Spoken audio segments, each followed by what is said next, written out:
మంచి మాట. వీడియో చూస్తున్న మీ అందరికీ వందనం, అభివందనం.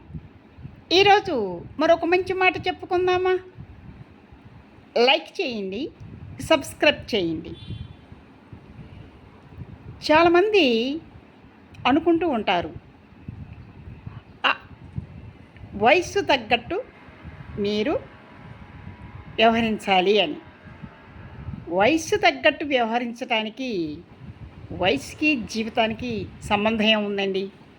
మనసుకి జీవితానికే సంబంధం. ఎప్పుడు నవ్వుతూ హాయిగా జీవించాలనేదే ఒక టార్గెట్కి పెట్టుకుంటే వయసుతో సంబంధం లేదు.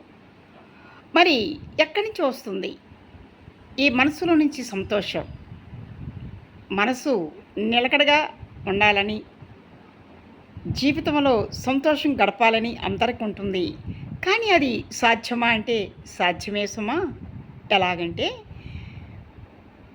మనము వెళుతున్న ఈ జీవిత మార్గంలో ఎన్నెన్నో అడ్డంకులు వస్తున్నప్పటికీ కూడాను ఆ అడ్డంకులని వైపు చూడకుండా మనకి కావలసిన టార్గెట్, చిన్న వయసు అయినా అది పెద్ద వయసు అయినా, వయసు మరిన వారైనా సరే ఒక టార్గెట్ పెట్టుకుంటే ఖచ్చితంగా ఆ టార్గెట్ వైపు వెళ్తూ ఉన్నప్పుడు ఎంత సంతోషంగా ఉంటుందో తెలుసా?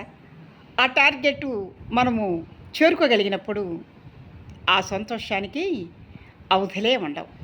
ఓకే.